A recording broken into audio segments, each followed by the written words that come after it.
Hey, what's up, everyone? It's Preacher Man, and welcome back to another video. And I'm here to do top five George Payton's worst GM moves. Like George Payton, he's been a good GM, but early on in the Broncos' tenure, he wasn't doing good. And he's made. I'm just doing top five because he hasn't made like 10 horrible moves like fucking John Elway did. Shout out to Vincenzo Bondi on Bondi Sports Center for that.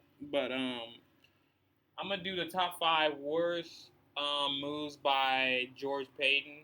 So without further ado, let's go ahead and get this started, shall we?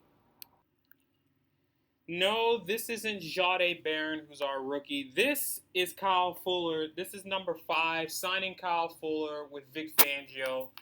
Like Kyle Fuller, at first when we signed him, we all thought, oh, we're gonna have a solid corner because we signed Ronald Darby, who wasn't good because he was injury prone, but that's not worthy enough for top five because at least he contributed. This guy did not contribute. All right, he stayed getting hurt just like Ronald Darby, but he was awful in coverage. He kept dropping a lot of picks. You know, against the Chiefs, man, he dropped like two interceptions. There was one that hit him right in the chest, and it went off of him. Yeah, Melvin Gordon cost that game, but still, Kyle Fuller was a dog shit corner. He wasn't good in zone. He was slow. His reactions weren't good. All that little run he had with the first 3 weeks that year, everybody fooled us. I was thinking about putting Teddy Bridgewater here, but I'm like, nah, I wouldn't put him in top five. He'll be just on the borderline. But Kyle Fuller was terrible. He's just lucky we had Patrick Surtain, but this was a bad signing by George Payton when he started off his tenure with the Broncos, because this happened in 2021. And it wasn't a good signing at all. Terrible in zone, slow corner. Like, even with his buddy Vic Fangio, when he's used to that system, he still couldn't do it good with the Broncos. Anyways, off to number four. Number four, that is not Bradley Chubb. This is Frank Clark. About 2 years ago, the Broncos signed Frank Clark after the Chiefs decided not to bring him back. And at first, we all thought, okay, maybe it's a good rotation on some veteran pieces. This guy didn't even have a single sack with the Broncos. Like he didn't have a single sack for Denver, and we signed him to. Trying to think, how many years was it? It was like I think it was. Oh yeah. We signed him to I think 1 year, like 7.5 million. Then he took a pay cut, and then literally a month after the season, we released him. And he only played 5 games, and he was 3 games in which he was inactive. And guess what? You know how many tackles he had? He only had fucking 2 tackles, which is dog shit. Didn't have any sacks, just awful. But he's good in the playoffs though. Oh wow, big deal. The Broncos didn't know what the playoffs were. But man, he was such a shitty edge rusher. He left, and then he got signed by the Seahawks, I think, and then they got rid of him because the Chiefs knew what they were doing, and the Broncos, they fell for it. They took their fucking leftovers like they always do with their division rivals, like fucking Melvin Gordon from the Chargers, and now Frank Clark during the time. It's just I don't know what Peyton was thinking. We already were fine at the edge. Like, there was Cooper and then there was Benito. I don't know why we added Frank Clark during that time. Like, that was when Nick Benito was like, eh. And Jonathan Cooper was still underrated, though. That's the weird part. But anyways, off to number three. Signing fucking Randy Gregory. This was one of the worst moves in Broncos history, in my opinion. Randy Gregory was just, oh my God. I don't know how he looked like somewhat okay with the Cowboys. Because at first it looked like he was going to resign with the Cowboys. But no. What he does, he takes the same deal, but he goes to the damn Broncos, where we signed him to 5 years, $70 million. And this was in 2022, and at first, in the first few games, like the first like 4 games, he was looking good. I think he had like 2 sacks. He was getting forced fumbles, and he was getting pressure. Then guess what? He hurts his knee, and then he went to the IR, and then he didn't come back until week 15. Then he got suspended because of a fight in the Christmas game against the Rams, where we got blown out 51-14. But they eventually changed it. And then the very next season, he only record he only recorded 1 sack, because after that he only had 3 sacks in his 2 years with the Broncos. Because after a while, after a month in 2023, we traded him to the Niners when the Broncos were trying to release him, and then we traded him to the Niners for a 7th round pick. But we had to take the fucking contract. It was just an awful move by George Paton. Like, that was the year we all thought somebody was going to gang up on the Chiefs, and we all got worse. And the Chiefs got better when they lost Tyreek Hill, which is fucking nuts.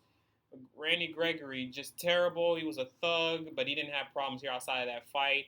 Injury prone, terrible against the run, and only had 3 sacks with his 2 years. And he only played 10 fucking games with the Broncos. Fucking driving us nuts. But anyways, off to number 2, and it's going to be probably the most well-known one, because there's another move that I think is still just where it's contributed to that move. So, yeah. The Russell Wilson trade and extension.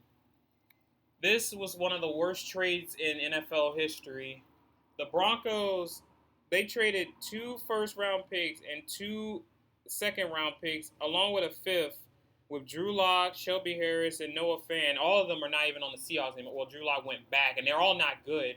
But the first-round picks, they turned into Devon Witherspoon, Charles Cross. Charles Cross isn't good. Boye Mafe, Derek Hall. While the Broncos, they got a 4th-round pick, I think a 5th-round pick in return, and all the 4th-round pick, because it was Uruzurike, who's a gambler, and he's not really that good of a nose tackle. But it was one of the worst trades in Broncos history. One of the worst seasons we've had. With his first year, we went fucking 5-12. Dead last in the division. Russell Wilson only threw 16 touchdowns that season with 11 picks. Couldn't score more than 16 points a game. And there's a certain guy that I'm going to get into, but I'm not going to mention it right now. And then the very next season, he had Russell Wilson, I think, the very next season, he was better when we got Sean Payton, but he had 26 touchdowns. And he only had 8 interceptions. That was much better, but it still wasn't enough to make the playoffs. And we signed him to that $250 million extension for 5 years. And I don't think that was George Paton, but that was the ownership. But still, the George Paton was the fall guy, and it was such a bad move, because we didn't even know what was gonna happen. And look what happened. He sucked with us. He robbed, the Seahawks. They robbed us of our future. Russell Wilson. He ruined us with the dead cap space, and there's still Bronco fans to this day who can't get Russell Wilson's name out of their mouths. I'm like, he's not even here anymore. I couldn't care less about Russell Wilson, but it was a terrible, one of the worst trades in NFL history. It's not the worst trade. There's a few handful of others worse, but Russell Wilson. And, a lot of this fan base still talks shit about him, even though he's not here. Like, can you get over it? Like, I'm worried about Bo Nix right now. But, a lot of people still can't get over it. They're so biased against them because of an argument, but I don't really care about that, because we know what's the truth. But Russell Wilson, again, it was a terrible trade. At first, we were all hyped up thinking we found the answer, but no. Nothing happened. We went 5-12 the first year, and then the very next season we went 8-9, and then we ended up cutting Russell Wilson, who went to the Steelers the very next season. Now he's on the Giants. But George Paton, after this, we all thought he was going to get fired, because, oh my God, our future was fucked. We could have had other talents that we could have added to our already young roster, but no, he actually surprisingly fixed it, which is crazy.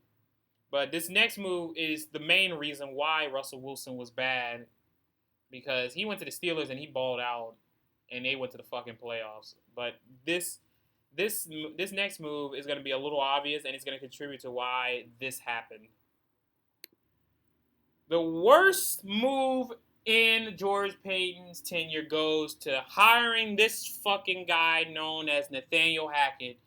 Nathaniel Hackett, in my opinion, was the worst Broncos head coach I've ever seen in our history, and as my time as being a Broncos fan. He was such a dog shit head coach. I didn't even want Nathaniel Hackett. I wanted Kevin O'Connell, but he went to the fucking Vikings because he was a McVay guy, and McVay knows how to make offensive personnel. Instead, we take one of Matt LaFleur's guys who's garbage, and he's overrated in his own right. And look what happens, you know. We go 4-11 with Nathaniel Hackett. Couldn't score more than 16 points. He was so bad that we fired him after that Christmas game. That was it. When we got blown out by the Rams, when they put up a 50 burger on our ass. Like Nathaniel Hackett, he was so predictable offensively. Terrible clock management against the Texans. Like literally, the crowd was counting down the play clock to try to help the fans. We still won that game, but that was one of the most painful wins ever. And then the first game against the Seahawks, he could have just like went for it. Instead, he wanted to go for a long ass field goal in which Brandon McManus ended up missing wide to the left. Like this fucking bald ass piece of shit Nathaniel Hackett, and then he goes to the Jets, and then you know that one year when the Jets beat us, they want to give him the game on and then last year, you know, the same shit when they got Aaron Rodgers, his fucking orgasm buddy, and then we fucking beat them. So I'm like, fuck Nathaniel Hackett. You know, the guy wants to run his mouth about Bronco fans well when he left, man. Maybe because you're a dog shit head coach. God, man. Jesus Christ. I never wanted Nathaniel Hackett, but a lot of Bronco fans did. I wanted Kevin O'Connell, and look what the fuck he's doing in Minnesota. You can say, oh, but he doesn't want to play again. I don't care. He turns offenses into gold no matter who the goddamn quarterback is. He made Sam Darnold look like he was back at USC. He's making supposedly J.J. McCarthy look solid, but it's too early to tell. He made Kirk Cousins look good, sustainable, because when he left, he looked washed when he went to Atlanta. But no, we hired this fucking cue ball piece of shit, and this was the worst move in George Paton's tenure. Not the Russell Wilson contract and extension. Because this was the main reason why everything fell apart. I don't know why George Paton hired this guy. Yeah, at that point, I would have rather had Dan Quinn than fucking Nathaniel Hackett, because it was down to Hackett, Dan Quinn, or Kevin O'Connell. I wanted Kevin O'Connell, but you know they take this fucking piece of shit. Oh man, I to this day I still can't believe we hired this dude. Those 3 years ago, that was painful to watch Broncos game. That was the lowest of the low season. That was the worst season we've had since we've last won the Super Bowl in that stretch. Like, I don't get it. Now, this is fucking Hitler right here if he was a head coach. Because he's described as one of the worst head coaches ever. The only other Bronco coach you could argue is worse is Josh McDaniels.